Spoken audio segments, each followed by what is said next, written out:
Hello NEET students, concept of NEET में आपका स्वागत है। आज हम पढ़ने वाले neural control and coordination class 11th biology. इसको हम एनसीईआरटी की लाइन टू लाइन कवर करेंगे और मैं इसको अपने नोट्स से भी पढ़ूंगा क्योंकि ये चैप्टर थोड़ा कंफ्यूजिंग रहता है। तो इसको नोट्स और एनसीईआरटी हम दोनों ही कवर करने वाले हैं। तो इस लेक्चर को आप ध्यान से पढ़ो क्योंकि ये जो चैप्टर था ये मेरा बहुत वीक था। और वीक होने के रीज़न से क्योंकि इसमें जो कंसेप्ट हैं वो इजी तरीके से समझ नहीं आते। तो आज मैं सारे कंसेप्ट को ईजिली तरीके से एक्सप्लेन करने वाला हूँ। इस चैप्टर को आप अच्छे से फोकस के साथ कंप्लीट देखो। इस चैप्टर को स्टार्ट करने से पहले आपको कुछ पॉइंट जानना चाहिए क्योंकि ये न्यूरल कंट्रोल एंड कोऑर्डिनेशन का ओल्ड एनसीईआरटी है, जिसमें कि आप जब नए एनसीईआरटी पढ़ोगे तो उसमें आपको कुछ टॉपिक्स नहीं मिलेंगे। For example reflex action and arc action, sensory and receptors जो हैं वो आपको सेंसरी ऑर्गन्स नहीं मिलेंगे। तो आपको जो यहाँ पे सेंट्रल नर्वस सिस्टम है यहाँ तक आपके सिलेबस में है, तो यही हम ओल्ड एनसीईआरटी से भी कवर करेंगे। ओके, तो हम इस चैप्टर को स्टार्ट करते हैं। इसमें पहला पॉइंट है द फंक्शन ऑफ ऑर्गन या organ system in our body must be coordinated to maintain homeostasis. आपको यहाँ पे एक टर्म दिख रहा है होम्योस्टेसिस। हमारे बॉडी में जितने भी ऑर्गन हैं, ऑर्गन सिस्टम बने हुए हैं, वो सभी एक दूसरे को कोऑर्डिनेट किस लिए कोऑर्डिनेट करते हैं? ताकि हमारे बॉडी का होम्योस्टेसिस जो है वो बना रहे। मीन्स फॉर एग्जांपल हमारे बॉडी का जो नॉर्मल टेम्परेचर है वो 37 डिग्री सेंटीग्रेड होता है। हमारे बॉडी का जो टेम्परेचर है ना तो 37 से कभी ज़्यादा होना चाहिए, ना ही 37 से कभी कम होना चाहिए। इसके पीछे रीज़न क्या है बच्चे? इसके पीछे रीज़न ये है कि हमारे बॉडी का जितना भी एंजाइम जो होता है, जितने भी एंजाइम्स होते हैं वो 37 डिग्री सेंटीग्रेड ऑप्टिमम टेम्परेचर पे काम करते हैं। अगर टेम्परेचर बढ़ा दिया तो एंजाइमेटिक रिएक्शंस नहीं होंगे, इससे कई सारे कॉम्प्लिकेशंस क्रिएट हो जाएंगे। या फिर टेम्परेचर डाउन कर दिया तो जो एंजाइम्स होते हैं वो सस्पेंडेड स्टेज में चले जाएंगे। तो स्टेशनरी स्टेज या उसको सस्पेंडेड स्टेज बोलते हैं, तो वहाँ पे एंजाइम प्रॉपर काम नहीं करेंगे। इस वजह से हमारे बॉडी का जो होम्योस्टेसिस है वो मेंटेन होना ज़रूरी है और इसके लिए हमारे बॉडी के जितने भी ऑर्गन और ऑर्गन सिस्टम बने हुए हैं वो सभी एक दूसरे को कोऑर्डिनेट करते हैं।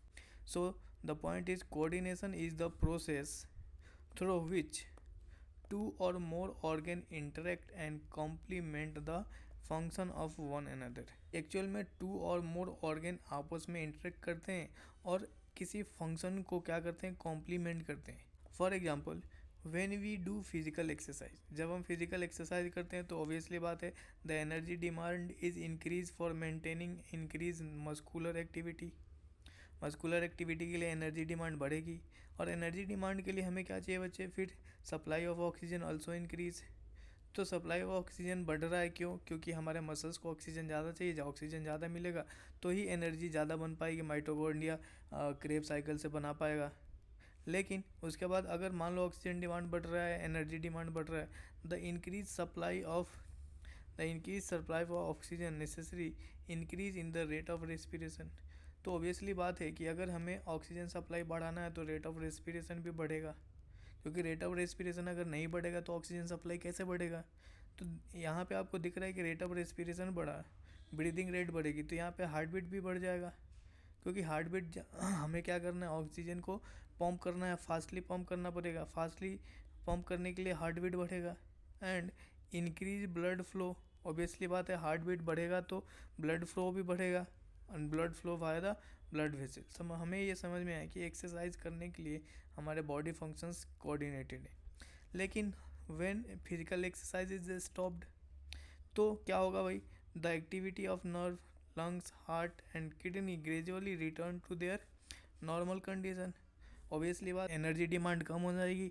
एनर्जी डिमांड कम हो जाएगा तो फिर ऑक्सीजन डिमांड भी कम हो जाएगा। ऑक्सीजन डिमांड कम होगा तो रेस्पिरेटरी रेट ग्रेजुअली धीरे धीरे अपने नॉर्मल स्टेट में आ जाएगा एंड देन हार्ट बीट भी क्या हो जाएगा? अपने नॉर्मल स्टेट में आ जाएगा। ब्लड फ्लो भी नॉर्मली ब्लड फ्लो करने लगेगा। तो आपको यहाँ पर दिख रहा है कि जो भी हमारे बॉडी के फंक्शंस है वो एक दूसरे से कोऑर्डिनेटेड। मीन्स कि यू कैन अंडरस्टैंड दैट कि हमारे बॉडी में जो भी ऑर्गन्स हैं वो ऑर्गन्स किसी दूसरे ऑर्गन्स से कनेक्टेड हैं और फंक्शंस को कोऑर्डिनेट कर रहे हैं। सो next point, in our body the neural system and endocrine system, there is two system, first neural system and second endocrine system jointly coordinate and integrate all activity of the organ so they function in the synchronise function. अब आपको ये point समझना है, NEET में पूछा भी गया है और पूछा भी जा सकता है। जो न्यूरल सिस्टम है और एंडोक्राइन सिस्टम है वो एक इंटीग्रेटिव सिस्टम है, कोऑर्डिनेट करता है और इंटीग्रेट रहता है। कैसे रहता है भाई, इस चीज़ को हम नोट्स समझते हैं। तो ये पॉइंट आपको ध्यान रखना है कि जो नर्वस सिस्टम है और जो हमारा एंडोक्राइन सिस्टम है ये दोनों आपस में इंटीग्रेट रहता है। इंटीग्रेट होने का क्या मतलब है, अभी हम इसको आराम से समझेंगे। तो nervous system neural coordination, endocrine system chemical coordination. Okay, then हम समझते हैं कि सपोज मान लो एक ब्रेन का एक सेंटर है जिसको हमने क्या बोला, ब्रोकाज एरिया बोला। क्या बोला, ब्रोकाज एरिया। ये ब्रोकाज एरिया जो है वो हमारे माउथ को कंट्रोल करता है, टंग को कंट्रोल करता है ताकि हम बोल पाए। तो ब्रोकाज एरिया से सिग्नल कहाँ गया, माउथ को गया। ब्रोकाज एरिया से डायरेक्टली न्यूरल कंट्रोल से सिग्नल कहाँ गया, माउथ को गया। तो यहाँ पे directly neural signal control mouth को गया और माउथ में बोल सकते, स्पीच रिकॉग्निशन। अब समझो इंडोक्राइन सिस्टम है। इंडोक्राइन सिस्टम फॉर एग्जांपल ये पिट्यूटरी ग्लैंड है। पिट्यूटरी ग्लैंड के पोस्टीरियर पिट्यूटरी से एडीएच हार्मोन सीक्रेट हुआ। तो एडीएच हार्मोन सीक्रेट हुआ और ये एडीएच जो है एंटी ड्यूरेटिक हार्मोन, ये कहाँ काम करता है, हमारे नेफ्रॉन पे काम करता है, किडनी पे काम करता है। तो एडीएच जब पिट्यूटरी से सीक्रेट हुआ, पिट्यूटरी से सीक्रेट होने के बाद किडनी तक कैसे जाएगा, तो बाय ब्लड वेसल्स। यहाँ पे जो ब्लड वेसल्स और लिम्फ वेसल्स होती है, तो ब्लड वेसल्स के थ्रू एडीएच जाएगा। मीन्स कि ब्लड पंप होगा पूरे बॉडी में, ब्लड के साथ एडीएच दौड़ रहा होगा और जब ब्लड किडनी तक पहुंचेगा तो उस ब्लड से एडीएच कौन एब्जॉर्ब कर लेगा, किडनी। क्यों एब्जॉर्ब करेगा, क्योंकि किडनी के पास स्पेशल एडीएच रिसेप्टर है। किडनी ही इस एडीएच को एक्सेप्ट कर सकता है। बाकी ब्लड में कहीं भी एडीएच दौड़ता रहे उससे किसी भी ऑर्गन या किसी भी टिश्यू को कोई इफेक्ट नहीं पड़ने वाला। क्यों, क्योंकि एडीएच का जो रिसेप्टर है वो सिर्फ किडनी के पास है, बाकी किसी ऑर्गन के पास नहीं है। तो पहला पॉइंट आपको समझ में आया, नर्वस सिस्टम में जो मैसेज आ रहे हैं वो डायरेक्ट जा रहे हैं। इंडोक्राइन सिस्टम में ब्लड सर्कुलेशन के थ्रू थोड़ा टाइम लग रहा है, ब्लड सर्कुलेटरी सिस्टम के थ्रू जा रहा है और रिसेप्टर से बाइंड हो रहा है। तो यहाँ पे पहला पॉइंट समझना है कि जो नर्वस सिस्टम है वो फास्ट कंट्रोलिंग है और जो इंडोक्राइन सिस्टम है वो स्लो एक्टिंग है। आपको ये समझ में आएगा फास्ट एक्टिंग क्यों, क्योंकि ये जो नर्वस सिस्टम में पॉइंट टू पॉइंट है, लेकिन इंडोक्राइन सिस्टम से कोई भी हार्मोन सीक्रेट होता है वो पूरे ब्लड सर्कुलेशन में सर्कुलेट करता है और जब उसका जो टारगेट ऑर्गन है, टारगेट ऑर्गन के पास वो पहुंचता है तो टारगेट ऑर्गन के पास उसका रिसेप्टर होता है। यहाँ पे आपको नर्वस सिस्टम से रिलेटेड से 3 पॉइंट याद रखना है। नर्वस सिस्टम का जो न्यूरल कोऑर्डिनेशन होता है वो क्विक होता है, मतलब फास्ट बोल सकते हो। देन वेरी एग्जैक्ट, क्यों, क्योंकि नर्वस सिस्टम का जो इम्पल्स है वो पॉइंट टू पॉइंट होता है। मीन्स कि यहाँ से ब्रोकाज एरिया से सिग्नल जनरेट हुआ और माउथ तक गया।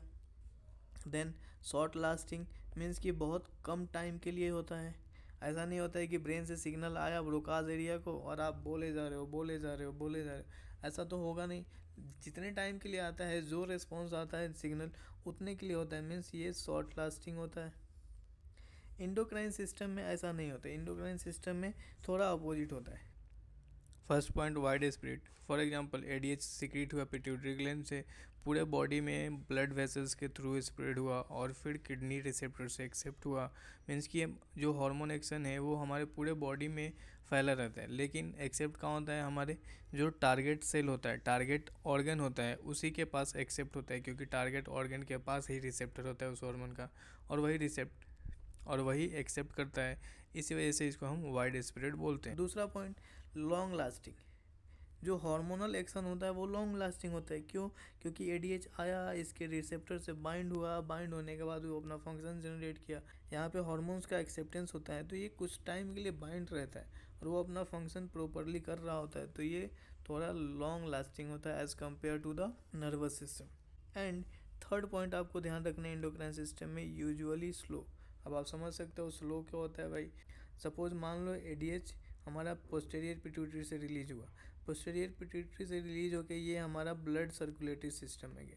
ब्लड सर्कुलेटरी सिस्टम में जाएगा, पहले जाएगा लेफ्ट एट्रियम में जाएगा, फिर उसके बाद लेफ्ट वेंट्रिकल में जाएगा, लेफ्ट वेंट्रिकल से एओर्टा में जाएगा, एओर्टा से पूरे बॉडी में सर्कुलेट होगा, फिर यहाँ पे रीनल आर्टरी में जाएगा, रीनल आर्टरी से हमारे किडनी के पास पहुँचेगा।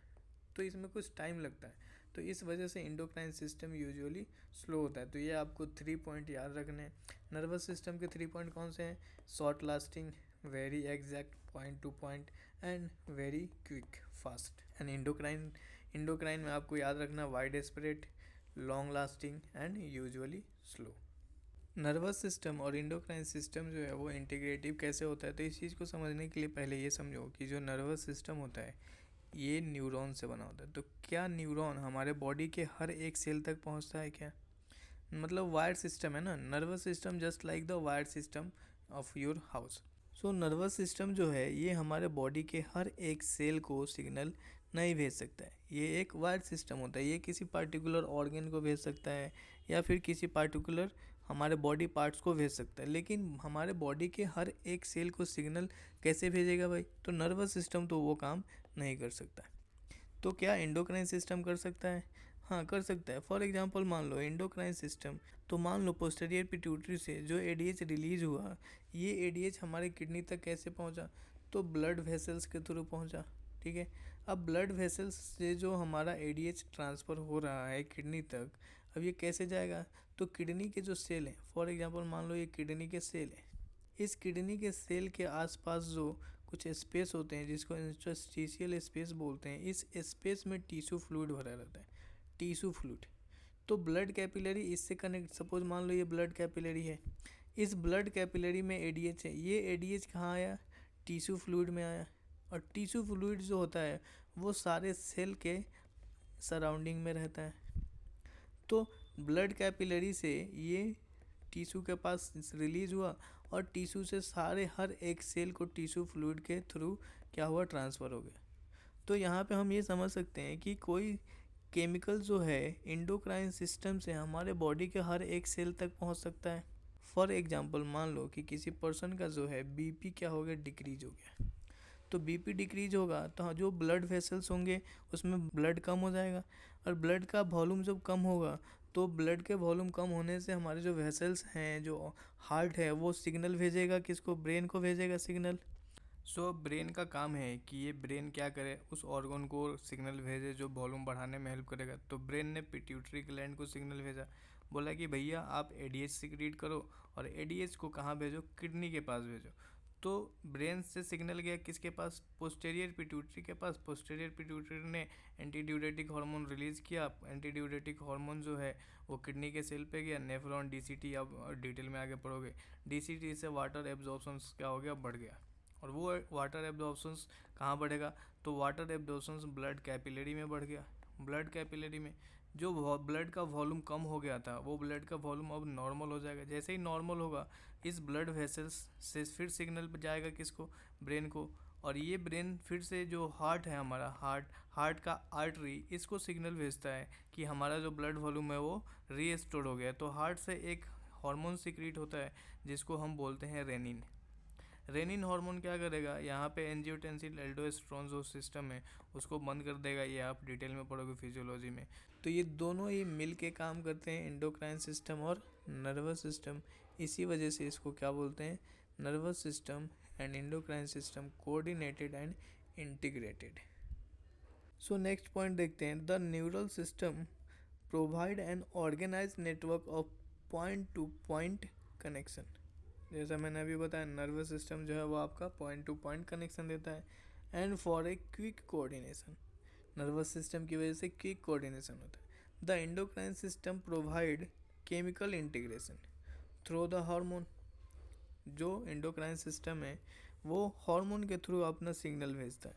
सो in this chapter we will learn about the neural system of the human and mechanism of neural coordination like transmission of nerve impulse, impulse conduction across a synapse and the physiology of reflex actions. कुछ important point आपको ध्यान रखने हैं। For example heart, kidney, spleen and muscles are mesodermal in origin and muscles of iris, ciliary body, myoepithelial cell of the sweat gland, ये जो 3 examples हैं ये आपको ध्यान रखना है, ये इक्टोडर्मल होते हैं। और वैसे ही जो न्यूरल सिस्टम होता है, न्यूरल सिस्टम भी हमारा इक्टोडर्मल इन ओरिजिन होता है। ये एग्जाम में आए हुए हैं और इम्पोर्टेंट पॉइंट है। सो नर्वस सिस्टम जो न्यूरल सिस्टम है, neural system of all animal composed of highly specialised cell called neuron. Means neuron is the structural and functional unit of nervous system और neural system. जो neurons होते हैं, neurons which can detect receive or transmit the impulses, different kind of stimuli. You can also say that the impulses. So neuron can detect, receive and transmit the stimuli or impulses. So next point, the neural organization is very simple in lower invertebrate. For example, Hydra. Hydra is composed of a network of neurons. The neural system is better organized in insect where a brain is present along with the number of ganglia and neural tissue. आपको ध्यान रखना है insect में क्या होता है, ganglia present होते हैं और न्यूरल टिश्यूज होते हैं. The vertebrate have a more developed neural system, जो कि हम पढ़ने वाले हैं अभी ह्यूमन न्यूरल सिस्टम. सो नेक्स्ट पॉइंट हम पढ़ने वाले हैं ह्यूमन न्यूरल सिस्टम, जो कि एक मोर डेवलप्ड न्यूरल सिस्टम है. ह्यूमन न्यूरल सिस्टम जिसके टू पार्ट्स होते हैं, फर्स्ट होता है सीएनएस, दूसरा होता है पीएनएस. सीएनएस जो कि हमें पता है कि जो ब्रेन और ब्रेन से निकलने वाले स्पाइनल कॉर्ड होते हैं, ब्रेन एंड स्पाइनल कॉर्ड, इस दोनों को हम बोलते हैं सेंट्रल नर्वस सिस्टम. एंड जो ब्रेन है और स्पाइनल कॉर्ड है, इससे जो नर्व निकलते हैं इसको हम बोलते हैं peripheral nervous system. Peripheral nervous system. तो टू टाइप्स के यहाँ पे नर्वस सिस्टम हो गए, एक सेंट्रल नर्वस सिस्टम एंड एक peripheral nervous system. Then we know that the CNS include brain and spinal cord and it is the site of information processing and control. ये आपको ध्यान रखना है, the site of information processing and control is the spinal cord and brain. Next, the PNS is comprises all the nerve of the body associated with the CNS. Means कि all the nerve associated with brain and spinal cord is known as PNS, peripheral nervous system. So neural system, two types, CNS and PNS. तो PNS आपको समझ में आए कि spinal cord और brain को छोड़कर जितने भी नर्वस सिस्टम हैं वो सारे के सारे क्या है, आपके पेरीफेरल नर्वस सिस्टम है. Peripheral nervous system further divided into two types. One is afferent fibre and another is efferent fibre. यहाँ पे आपको ध्यान रखना है, अगर ए है, A means afferent. Afferent tissue और ऑर्गन से जो सिग्नल सीएनएस को लेके आते हैं उसको हम बोलते हैं एफरेंट. और efferent, E for exit, E for exit. तो इफरेंट से आपको ध्यान रखना है कि जो सीएनएस से इम्पल्स एग्जिट होते हैं कहाँ, टिश्यू और ऑर्गन तक, उसको बोलते हैं हम इफरेंट फाइबर. तो peripheral nervous system, peripheral nervous system से सीएनएस को कनेक्ट करने के लिए एक सिग्नल पीएनएस से सीएनएस को लेके जाता है और एक सिग्नल सीएनएस से पीएनएस को लेके जाता है. जो पीएनएस से सीएनएस के अंदर जाता है इसको बोलते हैं एफरेंट, और जो सीएनएस से पीएनएस को जाता है इसको बोलते हैं इफरेंट. पेरिफेरल नर्वस सिस्टम है, ये टू टाइप्स के होते हैं. एक होता है सोमैटिक न्यूरल सिस्टम और दूसरा होता है autonomic nervous system. Somatic neural system जो कि हमारे वॉलेंट्री ऑर्गन से कंट्रोल रहता है, और ऑटोनोमिक नर्वस सिस्टम जो होता है वो हमारे इनवॉलेंट्री ऑर्गन से कनेक्ट रहता है. जो पेरिफेरल नर्वस सिस्टम है जो कि सीएनएस से आया, वो टू टाइप के ऑर्गन से कनेक्टेड रहते हैं.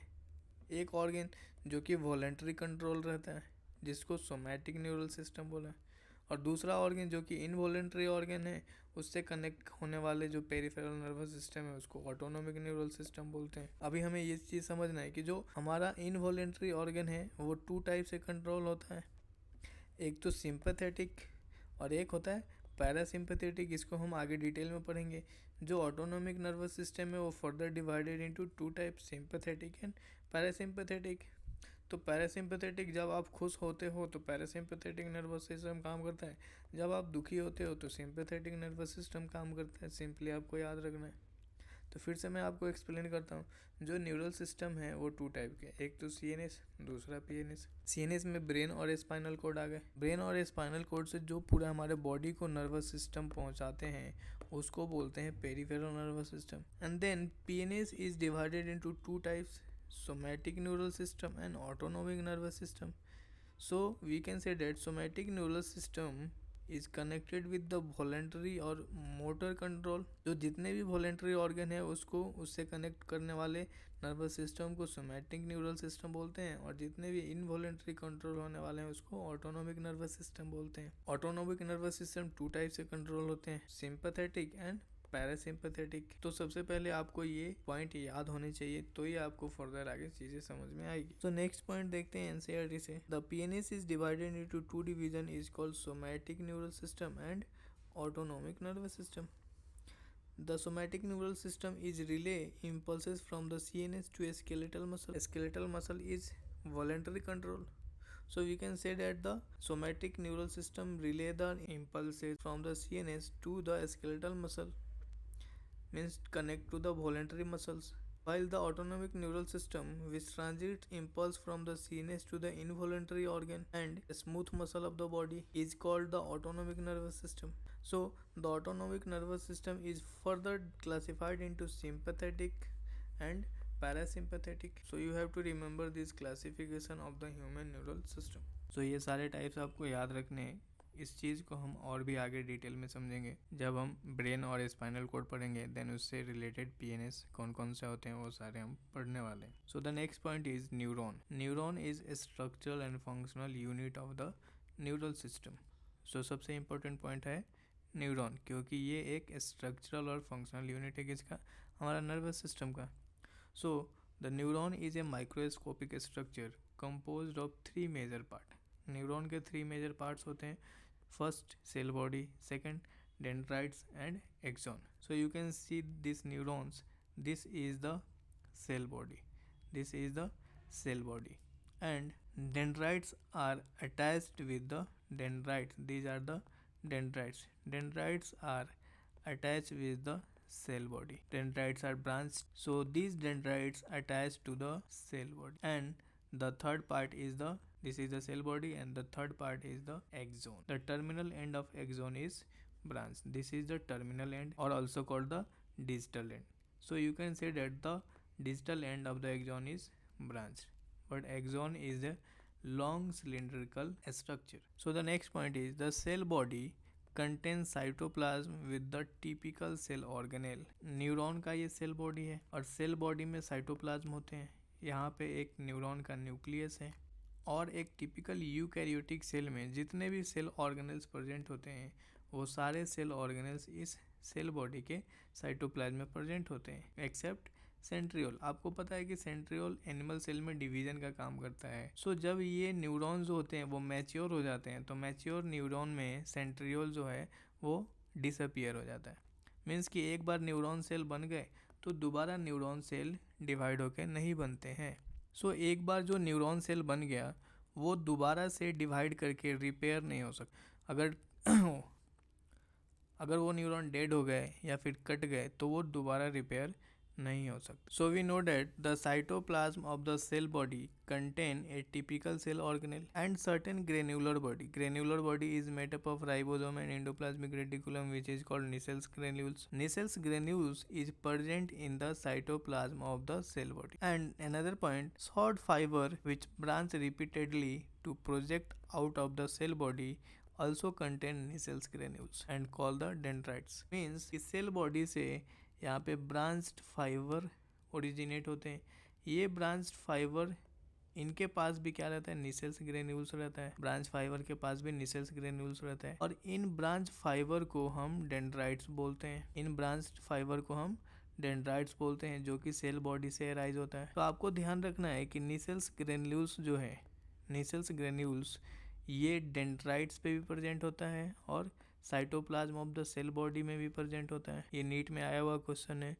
Nissen's granules present on the dendrites and in the cytoplasm of the cell body. The next point, these fiber transmit impulse toward the cell body. For example, जो dendrites है impulses को cell body की तरफ transfer करते हैं। Means कि ये जो डेंड्राइट्स हैं ये सिग्नल को बाहर से रिसीव करते हैं। इसने सिग्नल को बाहर से रिसीव किया, डेंड्राइट्स सिग्नल को बाहर से रिसीव किए और सिग्नल को रिसीव करने के बाद सारे सिग्नल्स को कहाँ भेज दिया, cytoplasm of the cell body में भेज दिया। अब सारे signal cytoplasm of the cell body में आ गए तो ये सिग्नल्स किधर ट्रांसमिट होंगे, एक्सॉन की तरफ जाएंगे। एक्सॉन की तरफ जाएंगे और एक्सॉन के टर्मिनल एंड तक पहुंचेंगे। So the next point, the axon is long fibre. Axon is long fibre the digital end of which is branched. तो आपको पहले स्ट्रक्चर समझना है कि जो एक्सॉन है सेल बॉडी से अराइज हो रहा है, ये एक लॉन्ग फाइबर है और इस लॉन्ग फाइबर का जो एंड है इसको बोलते हैं एंड, ये ब्रांच्ड होता है, ये ब्रांच्ड होता है, ठीक है। और इस ब्रांच के एंड पे एक बल्ब लाइक स्ट्रक्चर होता है जिसको हम बोलते हैं सिनेप्टिक बल्ब।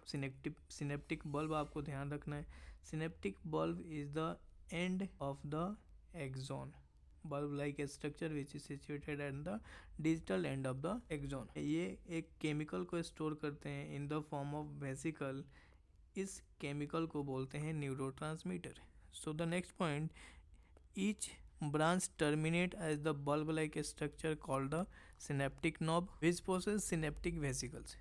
सिनेप्टिक नॉब के पास सिनेप्टिक वेसिकल्स होते हैं। Synaptic vesicle contain chemical which is called neurotransmitter. Neurotransmitter is a chemical messenger. So further the axon transmit nerve impulse away from the cell body to synapse and to the neuromuscular junction. अब आपको यहाँ पे ध्यान रखना है, जो cell body में impulses आए, जो सेल बॉडी में इम्पल्सेस आए कैसे आए, डेंड्राइट्स के थ्रू आए। डेंड्राइट्स ने इसको रिसीव किया और सेल बॉडी में ट्रांसफ़र कर दिया। तो सेल बॉडी का जो इम्पल्स है वो इम्पल्स किसके थ्रू जाएगा, एक्सॉन के थ्रू गया। इसके एंड पे आया, सिनेप्टिक नॉब पे आया। सिनेप्टिक नॉब के पास यहाँ पे एक न्यूरोट्रांसमीटर स्टोर्ड रहता है सिनेप्टिक नॉब में। जैसे ही सिग्नल सिनेप्टिक नॉब तक आएगा ये केमिकल को सीक्रेट करेगा, मीन्स कि न्यूरोट्रांसमीटर को सीक्रेट करेगा। और ये न्यूरोट्रांसमीटर कहाँ जाएगा, तो सपोज मान लो ये न्यूरॉन का एंड है और न्यूरॉन का एंड अगर मान लो ये स्केलेटल मसल है, तो स्केलेटल मसल और न्यूरॉन के जंक्शन को हम बोलते हैं न्यूरोमस्कुलर जंक्शन। ये मैंने मसल वाले चैप्टर में पढ़ाया था, तो आप वो भी पढ़ सकते हो। तो यहाँ पे न्यूरोमस्कुलर जंक्शन में क्या रिलीज हुआ, यहाँ पे न्यूरोट्रांसमीटर रिलीज हुआ। ये न्यूरोट्रांसमीटर कहाँ जाएगा, मसल सेल को जाएगा, मसल्स फाइबर को, और वहाँ पे मसल कंट्रैक्शन होगा। ये तो पहला हो गया। दूसरा क्या हो सकता है, सपोज मान लो सिग्नल ब्रेन से हमें भेजना है फुट तक, तो फुट तक ऐसे बहुत सारे कनेक्शंस होंगे न्यूरॉन के, यहाँ पे बहुत सारे न्यूरॉन्स होंगे, यहाँ पे डेंड्राइट्स हो गया, ये एक्सॉन हो गया। तो जो यहाँ पे न्यूरोट्रांसमीटर रिलीज हुआ है, न्यूरोट्रांसमीटर फिर से इसके नेक्स्ट डेंड्राइट्स से एक्सेप्ट होगा और ये डेंड्राइट्स न्यूरोट्रांसमीटर को एक्सेप्ट करके फर्दर फिर सेल बॉडी में भेजेंगे और फिर सेल बॉडी से फिर एक्सॉन के थ्रू उसके अगले एंड तक जाएगा। लेकिन यहाँ पे जो दो न्यूरॉन हैं, दो न्यूरॉन के मतलब पहले वाले का एक्सॉन एंड और दूसरे वाले का जो सेल बॉडी है, ये दोनों कनेक्टेड रहते हैं। इस कनेक्शन को बोलते हैं synapse. Synapse is the junction between two neuron and neuromuscular junction is junction between the skeletal muscle and nervous system. तो न्यूरोट्रांसमीटर कहाँ रिलीज हो रहा है, न्यूरोट्रांसमीटर सिनेप्स में रिलीज होगा या फिर न्यूरोमस्कुलर जंक्शन पे रिलीज होगा। ये तो बहुत ईजी आपको समझ में आ गया होगा। Then the next point, based on the number of axon and dendrites. Number of axon and dendrites के बेसिस पे यहाँ पे न्यूरॉन्स के कुछ टाइप्स दिए गए जो कि 3 टाइप्स हैं आपके एनसीईआरटी में, और ये बहुत ही इंपॉर्टेंट है, इससे बाहर अभी तक नीट में पूछा नहीं गया है। तो पहला टाइप है मल्टीपोलर। तो मल्टीपोलर होता कैसे भैया, तो मल्टीपोलर आपको ध्यान रखना है, विथ 1 एक्सॉन एंड 2 और मोर डेंड्राइट्स। इसका डेफिनेशन बहुत ज़्यादा इंपॉर्टेंट है, 1 एक्सॉन एंड 2 और मोर डेंड्राइट्स। डेंड्राइट्स इन 2 से ज़्यादा हो सकते हैं और एक्सॉन एक है। एक्सॉन हमेशा एक रहेगा, ध्यान रखो ट्रिक है। एक्सॉन एक है और 2 से ज़्यादा डेंड्राइट्स है, मीन्स मल्टीपोलर है। लेकिन मल्टीपोलर न्यूरॉन प्रेजेंट कहाँ होते हैं उसका एग्जांपल भी पूछता है, तो जो एनसीईआरटी में दिया है वो इंपॉर्टेंट है, सेरेब्रल कॉर्टेक्स। देन दूसरा टाइप है बाइपोलर न्यूरॉन। बाइपोलर न्यूरॉन कहने का मतलब कि 1 एक्सॉन एंड 1 डेंड्राइट्स। तो पहले तो डिफिनीशन इंपॉर्टेंट है। दूसरा प्रेजेंट कहाँ होता है, found in the retina of the eye, जहाँ पे हमारा इमेज फॉर्मेशन होता है। तो हमें ये ध्यान रखना है कि bipolar neuron means 1 axon 1 dendrites found in the retina of the eye. And third type is unipolar. Unipolar means unipolar में cell body with 1 axon only. यहाँ पे डेंड्राइट्स डेवलप नहीं हुए, आपको समझना है, cell body with 1 axon only is called unipolar. और unipolar is initial stage of the neurons. तो इनिशियल स्टेज प्रेजेंट कहाँ रहता है, ट्रिकली आप याद रख सकते हो, unipolar found in the embryonic stage. जो एम्ब्रियोनिक स्टेज है उसमें यूनिपोलर्स प्रेजेंट रहते हैं। यहाँ तक आपको क्लियरली समझ में आ गया होगा सारे पॉइंट्स। ये पॉइंट थोड़ा डिफिकल्ट है, आपको इजीली समझ में नहीं आएगा, तो इस पॉइंट्स को समझाने के लिए मैं अपना नोट्स यूज़ करूँगा और आपको इजीली तरीके से इस पॉइंट को समझाऊंगा और ये पॉइंट्स बहुत ही इंपॉर्टेंट है एग्ज़ाम के लिए, ध्यान रखना, इसे नेगेटिव मार्किंग होते हैं। ये मेरा हैंड रिटेन नोट्स है, तो जो भी मैं इस टॉपिक से समझाऊंगा वो आपको ध्यान से समझना है। तो हम नर्वस टिश्यू यहाँ से समझने वाले हैं। नर्वस टिश्यू हमें पता है कि एक्टोडर्मल इन ओरिजिन होता है, लेस रीजनरेशन होता है क्योंकि इसके पास सेंट्रियोल नहीं होता है। एक्साइटेबिलिटी एंड कंडक्टिबिलिटी इसके स्पेशल फीचर्स हैं। जो भी नर्वस टिश्यू होते हैं इसके special features excitability and conductivity होती है। तो सबसे पहले हम सेंट्रल नर्वस सिस्टम के न्यूरॉन्स की बात करेंगे। सेंट्रल नर्वस सिस्टम के न्यूरॉन, मान लो कि यहाँ पे मैंने एक न्यूरॉन बनाया, ये सेल बॉडी हो गया और ये एक्सॉन हो गया, तो हमें दिख रहा है, और ये डेंड्राइट्स, ये कहाँ प्रेजेंट है, सीएनएस में प्रेजेंट है, और इसके चारों तरफ छोटे छोटे न्यूरोगिलियल सेल प्रेजेंट है, छोटे छोटे न्यूरोगिलियल सेल प्रेजेंट है। एक दूसरा न्यूरॉन बनाया, दूसरा न्यूरॉन ये भी सेंट्रल नर्वस सिस्टम में ही है, यहाँ पे डेंड्राइट्स हो गए।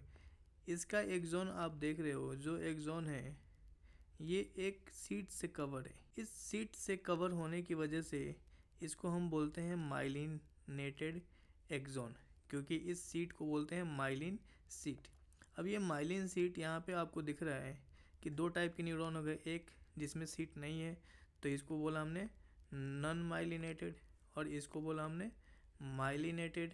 तो हमें समझ में आया कि सीएनएस में टू टाइप्स के न्यूरॉन हैं, एक नॉन माइलिनेटेड और दूसरा माइलिनेटेड। न्यूरोगिलियल सेल जो इस दोनों न्यूरॉन के सराउंडिंग में प्रेजेंट है। अब इसके फंक्शंस क्या होते हैं ये भी देखेंगे, लेकिन यहाँ पे हमने देखा कि जो यहाँ पे माइलिन शीथ का फॉर्मेशन हुआ है इन सीएनएस, ध्यान रखो हम इन सीएनएस पढ़ रहे हैं, तो सीएनएस में माइलिन शीथ के फॉर्मेशन के लिए एक स्पेशल टाइप का न्यूरोगिलियल सेल होता है जिसको हम बोलते हैं ओलिगोडेंड्रोसाइट। ओलिगोडेंड्रोसाइट ये सिर्फ सीएनएस में ही प्रेजेंट होता है, जो कि माइलिन शीथ का फॉर्मेशन करता है। मीन्स कि ये माइलिन शीथ का फॉर्मेशन ओलिगोसाइट ने फॉर्म किया और ये माइलिनेटेड नर्व कहलाएगा। दूसरा नर्व जिसमें माइलिन शीथ नहीं है, इसलिए इसको हम बोलते हैं नॉन माइलिनेटेड, और this neuron is called myelinated. तो आपको ध्यान रखना है माइलिनेटेड और नॉन माइलिनेटेड। सीएनएस में माइलिन शीथ का फॉर्मेशन कौन करता है, ओलिगोडेंड्रोसाइट। ओलिगोडेंड्रोसाइट क्या है, एक न्यूरोगिलियल सेल होता है। अब पॉइंट ये है कि न्यूरोगिलियल सेल का फंक्शन क्या होता है, तो न्यूरोगिलियल सेल का फंक्शन पैकेजिंग करना। जो ब्रेन में नर्वस सिस्टम होता है, न्यूरॉन्स होते हैं, उसका पैकेजिंग कौन करता है, न्यूरोगिलियल सेल करता है। Neuroglial cell provide packaging, isolation of two parallel neuron and repairing of the neurons in brain. Neuroglial cell 3 types के होते हैं, वो हम आगे देखेंगे। तो अभी आपको समझ में आया कि सीएनएस में 2 टाइप्स के न्यूरॉन्स हैं, एक नॉन माइलिनेटेड और एक माइलिनेटेड। सीएनएस में माइलिन शीथ का फॉर्मेशन के लिए स्पेशल टाइप का न्यूरोगिलियल सेल है जिसको हम बोलते हैं oligodendrocyte. Oligodendrocyte only present in CNS which form the myelin sheath. Okay, कुछ स्पेशल पॉइंट्स आपको न्यूरॉन्स के बारे में ध्यान रखना। First, excitable and conductive cell. दूसरा पॉइंट, सेंट्रियोल डिजेनरेट हो जाते हैं after birth, so cannot regenerate, nerve tissue cannot regenerate, and third, structural and functional unit of nervous system। Centriole degenerate होने से डिवीजन एबिलिटी लॉस हो जाती है। जो नर्व सेल होता है हमारा longest cell of the body होता है, एंड नंबर रिमेन फिक्स। जो नंबर ऑफ न्यूरॉन्स होते हैं वो फिक्स्ड होते हैं। हमारे बॉडी में at the time of birth जितने भी न्यूरॉन फॉर्मेशन होता है उतने ही न्यूरॉन्स हमारे लाइफ टाइम रहते हैं, लेकिन हमें पता है कि हमारे ब्रेन्स में बहुत सारे न्यूरॉन्स होते हैं। सारे neurons eight the time of birth active नहीं होते, वो सारे न्यूरॉन हमारे लाइफ के डेवलपमेंट के साथ धीरे धीरे डेवलप होते हैं। एंड द लास्ट पॉइंट आपको ध्यान रखना है न्यूरॉन के बारे में, specialised for the carrying impulse to the long distance. Oligodendrocyte आपको ध्यान रखना है, oligodendrocyte myelin formation in CNS and only present in CNS. Second point, oligodendrocyte के जैसा ही एक और सेल होता है जिसको बोलते हैं Schwann cell, but this Schwann cell only present in the PNS. This Schwann cell only present in the PNS and oligodendrocyte only present in the CNS. ये 2 पॉइंट आपको याद रखने ही है। Schwann cell only present in the PNS, oligodendrocyte only present in the CNS. तो Schwann cell क्या करता है बच्चे, वैसे ही सेम टू सेम ओलिगोडेंड्रोसाइट की तरह स्वान सेल में फॉर्म माइलिन शीथ और not. Schwann cell myelin sheath का फॉर्मेशन करता भी है और नहीं भी करता है, but present in all PNS. जितने भी पीएनएस हैं सभी पीएनएस में स्वान सेल प्रेजेंट होता है। Suppose this is a neuron of PNS and here the axon, and there are some swan cell is present. Swan cell is present. This is the swan cell. So this swan cell always enclose the nerve fiber in PNS. PNS is important. This swan cell always enclose the nerve fiber in PNS, but this swan cell form myelin or not depend on the location. Here we can see the myelin sheath formed by the swan cell. If I am calling the swan cell is present, so you have to understand means this is the neuron of PNS, because swan cell only present in the PNS, and here formation of myelin sheath means this is the myelinated neurons which is found in the PNS. दूसरा point आपको समझना है neurilemma. Neurilemma is covering of the Schwann cell, और neurilemma is a continuous layer of the Schwann cell. अब आपको दूसरा चीज़ समझना है कि नोड ऑफ रैनवेयर क्या होता है। Node of Ranvier where the myelin sheath is absent. For example this is the myelin sheath, this is the one myelin sheath and this is one the another myelin sheath. The space between two myelin sheath where myelin sheath is absent is called the node of Ranvier.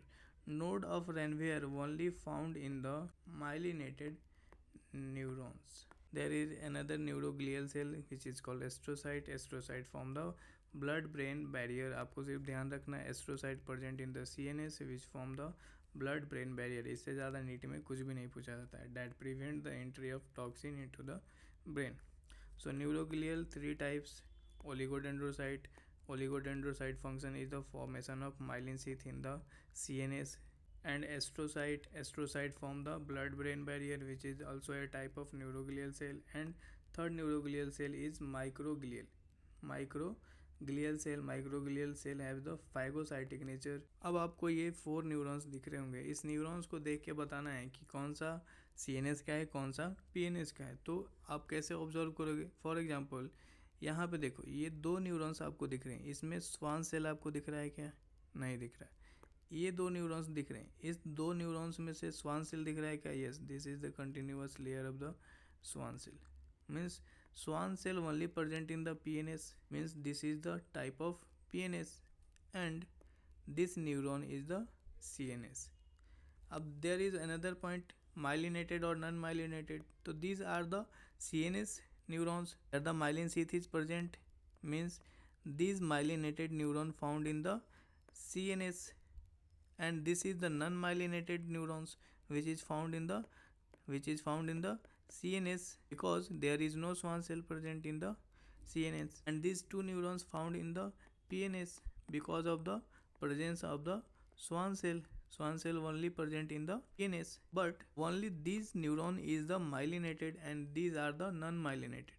So you can say that myelin sheath formation in PNS by the swan cell, and swan cell may not form myelin sheath but present in the all type of PNS cell, because this is the non-myelinated neuron found in the PNS which have swan cell. आपको अब ये समझ में आया कि myelinated non myelinated क्या होता है, कौन से सेल माइलिन शीथ का फॉर्मेशन करता है, कौन सा सेल माइलिन शीथ का फॉर्मेशन नहीं करता है.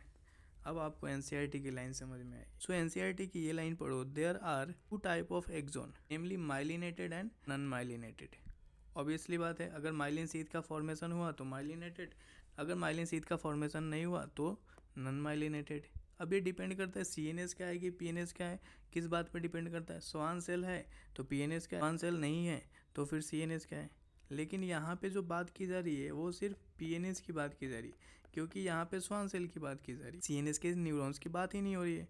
तो आपको ये पॉइंट समझना है कि ये पीएनएस का ही न्यूरॉन क्यों हुआ, कि यहाँ पे स्वान सेल प्रेजेंट है। आप स्टेटमेंट पढ़ते हैं, the myelinated nerve fibre are enveloped with the Schwann cell. अब माइलिनेटेड नर्व फाइबर है और स्वान सेल से इन्वेलप्ड है, means this neuron is found in the PNS which form a myelin sheath around the axon। obviously बात है, this swan cell form a myelin sheath। the gap between two adjacent myelin sheath is called the node of Ranvier। node of Ranvier is the gap between two myelin sheath। myelinated node of Ranvier is only found in the myelinated nerve fiber because myelination अगर present ही नहीं होगा तो दोनों के बीच में gap कैसे होगा। So node of Ranvier only present in the myelinated nerve fiber। Another point, this is the example of myelinated nerve fiber are found in the spinal and cranial nerve। So here a spinal and cranial nerve is a PNS, peripheral nervous system, part of peripheral nervous system। So here another point, unmyelinated nerve fiber, unmyelinated है, लेकिन अब कैसे पता करोगे कि ये CNS का है कि ये पीएनएस का है। तो ये बोल रहा है कि unmyelinated nerve fibre is enclosed by Schwann cell. तो इनक्लोज्ड बाय स्वान सेल आया मीन्स ये भी पीएनएस की बात कर रहा है, लेकिन ये अनमाइलिनेटेड है। That does not form a myelin sheath around the axon and commonly found in the autonomous and somatic neural system. आपको ये ध्यान रखना है कि unmyelinated nerve fiber which is enclosed by Schwann cell present in or found in the autonomous or somatic neural system, but the myelinated nerve fiber found in the spinal and cranial nerve both are PNS, but myelinated only found in the spinal or cranial nerve, and unmyelinated nerve fiber which is enclosed by the Schwann cell is found in the autonomous and somatic neural system। सो अब आपको ये point clear हो गया होगा। अभी भी आपको clear नहीं है तो आप कमेंट सेक्शन में कमेंट कर सकते हो। न्यूरॉन्स के बारे में कुछ एक्स्ट्रा पॉइंट्स देख लेते हैं। जैसे कि हमें पता है कि ये सेल बॉडी है। सेल बॉडी का आउटग्रोथ जो होता है वो शॉर्ट फाइबर ब्रांच्ड स्ट्रक्चर होता है, जिसको हम डेंड्राइट्स बोलते हैं। तो ये डेंड्राइट्स हो गए, this is the branch structure. And cell body का जो साइटोप्लाज्म होता है, इस साइटोप्लाज्म में यहाँ पे न्यूक्लियस प्रेजेंट होता है, और न्यूक्लियस के साथ साथ बहुत सारे जो टिपिकल सेल ऑर्गेनल्स होते हैं वो सारे सेल ऑर्गेनल्स यहाँ पे प्रेजेंट होते हैं। लेकिन सिर्फ एक सेल ऑर्गेनल प्रेजेंट नहीं होता है जिसको हम सेंट्रियोल बोलते हैं। तो आपको ध्यान रखना है, इसके साइटोप्लाज्म को साइटोन, सोमा और पेरिकैरियन बोलते हैं। यहाँ पे डेंड्राइट्स होते हैं जो स्टिमुलस को रिसेप्ट करते हैं, और रिसेप्टर से रिसेप्ट करने के बाद इम्पल्स को साइटोन में भेजते हैं, सेल बॉडी में भेजते हैं, और सेल बॉडी में भेजने के बाद यहाँ से सारे इम्पल्स जो होते हैं वो एक्सॉन में जाते हैं।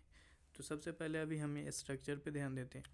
यहाँ पे दिख रहा है एक न्यूरीप्लाज्म, मीन्स कि सेल बॉडी में जो प्लाज्म होता है उसको हम बोलते हैं न्यूरीप्लाज्म। सेल बॉडी में जो फ्लूइड फिल्टर स्ट्रक्चर रहता है इसको हम बोलते हैं न्यूरीप्लाज्म। यही न्यूरीप्लाज्म कंटिन्यू होता है with the axon.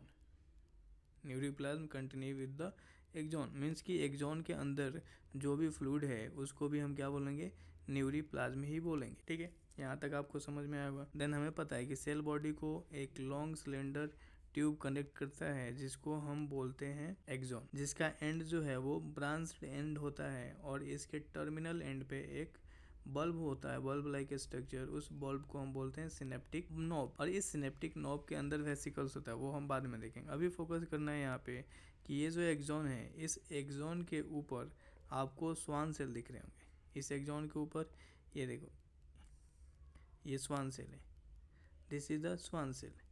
this is one cell, this is one swan cell, this is one swan cell, this is one swan cell. Each swan cell has one nucleus, so here you can see the 3 swan cell. These swan cell form a sheath which is called myelin sheath. Myelin sheath cover the membrane of axon, और membrane of axon को हम बोलते हैं एक्सोलीमा। Membrane of axon को हम बोलते हैं एक्सोलीमा, और माइलिन शीथ इस एक्सोलीमा को कवर करता है। और एक्सोलीमा के अंदर जो फ्लूइड होता है उसको एक्सोप्लाज्म बोलते हैं, और axoplasm is similar to the neuroplasm. तो हमें यहाँ पे समझ में आया कि जो माइलिन शीथ, यहाँ पे जो माइलिन शीथ है वो एक्सोप्लाज्म को कवर करता है। अब यहाँ पे एक स्पेस दिख रहा है जो दो माइलिन शीथ के बीच में है, मीन्स कि यहाँ का जो एक्सोलीमा है, axolemma membrane of axon is not covered by myelin sheath, और this space is called the node of Ranvier. The Schwann cell is covered by a layer which is called neurulima. The Schwann cell is covered by a layer which is called neurulima. और neurulima is a continuous structure, means आप देख सकते हो कि neurulima जो है वो node of रेनवेयर के पास भी प्रेजेंट है। Neurolemma is a continuous structure. Then हमें यहाँ पे समझना है कि जो एक्सॉन का टर्मिनल है, एक्सॉन का टर्मिनल एंड है, इस टर्मिनल एंड के पास जो सिनेप्टिक नॉब होता है, इस सिनेप्टिक नॉब में एक सिनेप्टिक वेसिकल होता है जो कि एसिटाइल कोएंजाइम, जिसको हम न्यूरोट्रांसमीटर बोलते हैं, एसिटाइल कोएंजाइम को स्टोर करके रखता है। और इस एसिटाइल कोएंजाइम का फॉर्मेशन जो होता है वो माइटोकॉन्ड्रिया में होता है। तो इस एंड ऑफ एक्सॉन के पास लॉट्स ऑफ माइटोकॉन्ड्रिया प्रेजेंट होते हैं। क्यों? क्योंकि यहाँ पे एसिटाइल कोएंजाइम का फॉर्मेशन करना है जो कि वेसिकल के फॉर्म में स्टोर्ड रहते हैं। तो इस एसिटाइल कोएंजाइम का फॉर्मेशन कौन करेगा?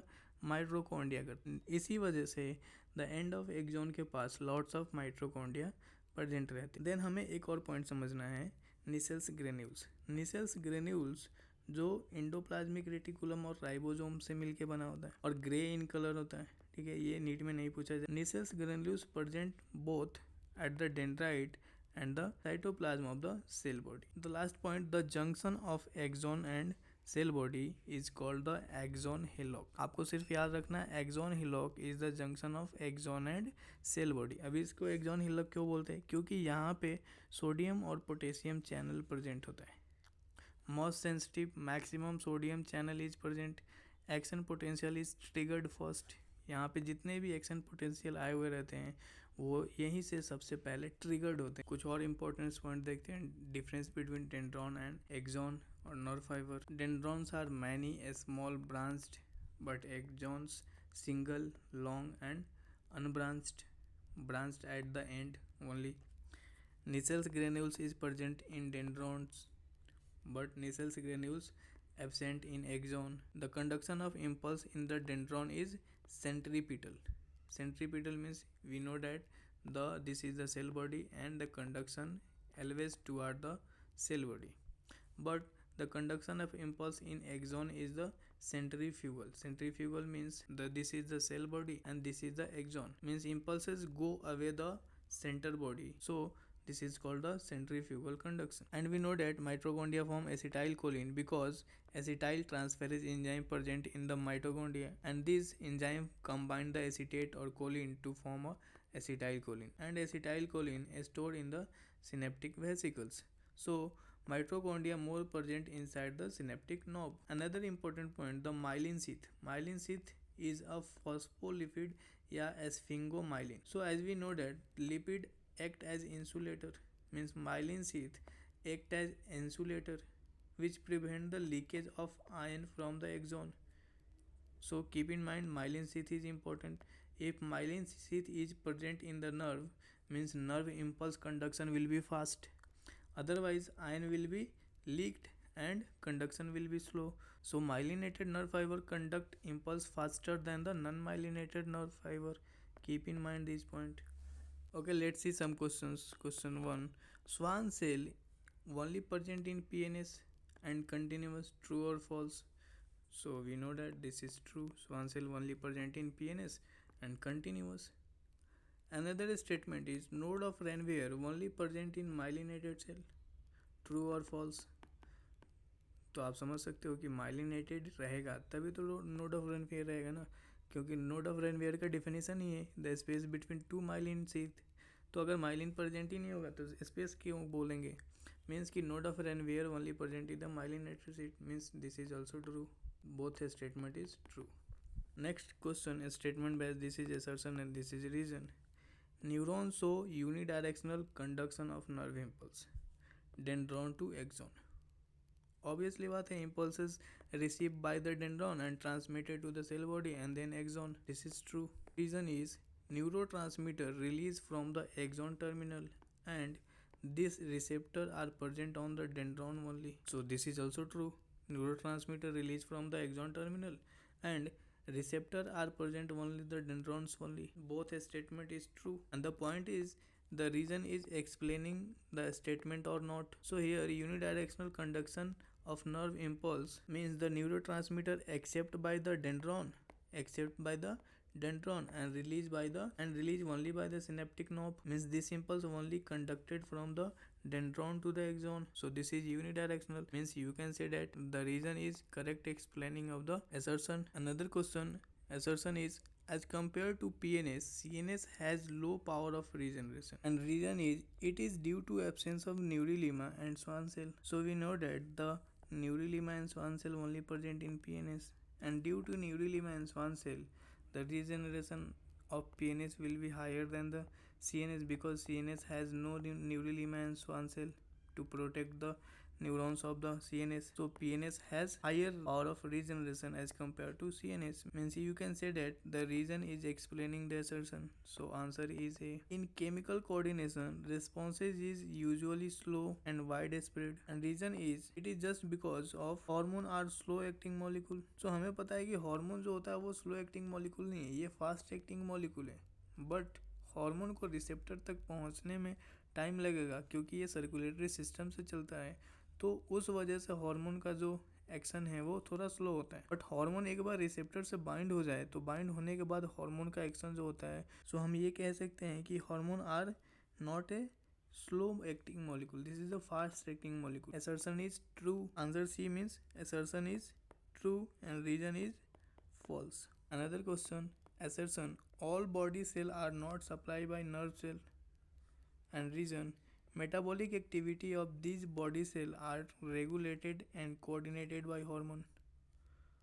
So assertion is true, all body cell are not supplied by nerve cell, and metabolic activity of all body cells are regulated and coordinated by hormones. So this answer is also true, but reason cannot explain the assertion. So answer we can say that the B, means assertion is true, reason is also true, but not explaining, but reason not explain the assertion. Okay, next question assertion, PNS contain both myelinated and non-myelinated nerve fiber. Peripheral nervous system contain both myelinated and non-myelinated, and reason is non-myelinated nerve fiber have no myelin sheath. Obviously बात है, non-myelinated nerve fiber have no myelin sheath because they are not covered by the Schwann cell, because they are not covered by the Schwann cell.